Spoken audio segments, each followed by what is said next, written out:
पंजाब के सबसे बड़े डाकू चौधरी परवेज इलाही की ऑडियो लीक होती है, जिसमें वो किसी से कह रहे हैं कि अच्छा हुआ ये मोटा फवाद चौधरी गिरफ्तार हो गया, इसी को मेरी हुकूमत गिराने की बहुत जल्दी थी। अगर ये पहले गिरफ्तार हो जाता तो मेरी पंजाब की हुकूमत बच जाती।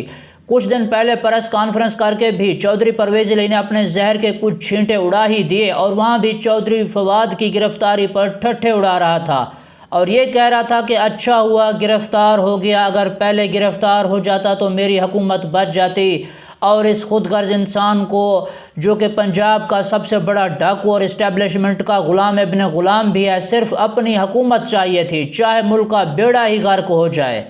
गेम अब मुनिस के हाथ में है, मगर ये चाचा अब मुफ्त में शुगल मेला लगा रहा है और घर बैठेगा ये मनहूस जो खुद को सियासत का पावा समझता है। ऑडियो लीक में फवाद चौधरी को मां बहन की गालियां निकाल रहा है, इसकी औकात अब सबके सामने आ गई है, मगर खान साहब की मजबूरी है जो इसे अब तक अपने साथ रखा हुआ है। झूठ और मुनाफकत की अमली मिसाल होने के बावजूद भी खान साहब इस पंजाब के रंगीले को छोड़ नहीं सकते। एक बात चौधरी परवेज इलाही को भी याद रखनी चाहिए कि तारीख़ हमेशा बहादुरों को याद रखती है, बुज़दिलों को तो रास्ते का खौफ ही मार देता है। इमरान खान को तारीख़ हमेशा बहादुर के नाम से याद रखेगी, जबकि हुकूमत का पुजारी परवेज इलाही अब बुज़दिलों की लिस्ट में ही रहेगा।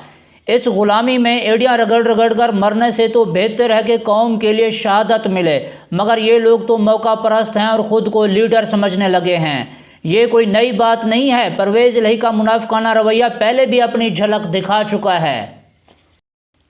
जब चौधरी परवेज इलाही ने इमरान खान के जनरल बाजवा के खिलाफ बयानात पर इतराज़ात उठाए थे और कहा था कि पीटीआई एहसान फरामोश जमात है, इमरान खान ने जब महमूद खान और परवेज इलाही के साथ बैठकर जनरल बाजवा पर तनकीद शुरू की तो परवेज इलाही को बहुत खुजली होने लगी थी। ये कन खजूरा सिर्फ अपना मफाद ही देखता है, चाहे सामने फ़िरौन ही क्यों ना हो, उससे भी नहीं बिगाड़ेगा ताकि अपना मफाद हासिल कर सके। ये तो कप्तान की मेहरबानी है कि इसने सब सियासी मुनाफिकों को नंगा करके छोड़ा है, जिसमें जितना भी जहर था अब सामने आ ही गया है। देर आया दुरुस्त आयत के मसदाक अब हर कोई सामने आता जा रहा है। इमरान खान ने हकीकत में अवाम की बहुत बड़ी मुश्किलात हल कर दी हैं कि अवाम को सब की हकीकत खोल कर सामने रख दी है। अच्छा हुआ कि अब की बार सारा गंद साफ होकर ही कुर्सी पर आएगा और मुल्क आगे बढ़ेगा। परवेज इलाही पर प्रेशर इतना था कि मजबूरन असम्बली तो तोड़ दी और अवामी रद्दमल भी इतना ज़्यादा था कि अगर असम्बली ना तोड़ता तो अवाम खुद इस गुजरात के बदमाश को जूते मार मार के सीधा कर देती। इमरान खान को चाहिए जितना जल्दी मुमकिन हो सके इस आस्तीन के सांप से अपना दामन छुड़ा ले और उसको अपने ज़्यादा करीब भी ना करे। परवेज इलाही इस जद्दी पुश्ती सियासत के पेशे से मुंसलिक है और सियासत नशा और जुनून बन चुका है, कारोबार बन चुका है इन लोगों के लिए। ये लोग गुज़िश्ता 75 सालों में मुल्क के बड़े बड़े ऐवानों में मौजूद रहे हैं, हवा का रुख देख कर वफादारियाँ फ़ौरन बदलते देर नहीं लगाते। इन खुदगर्ज सियासतदानों को अवाम के मफाद से कोई सरोकार ही नहीं है, अवाम जाए भाड़ में।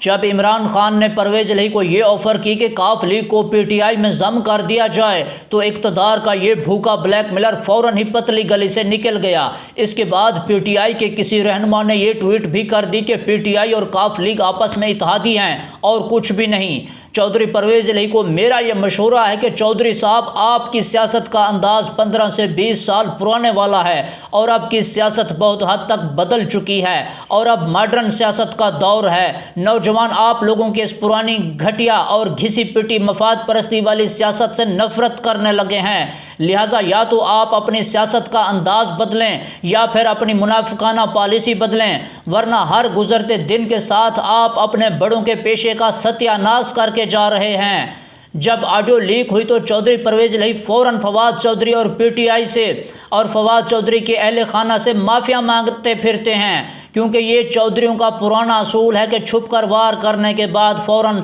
मफाहमत भी कर लेते हैं। मगर अब पछताए क्या होत जब चिड़ियाँ चुग गईं खेत। अब परवेज इलाही अपनी जग हंसाई करवाने के बाद काफ लीग का भी फ्यूचर हमेशा हमेशा के लिए राम राम सत्या है करवा के रखने जा रहे हैं।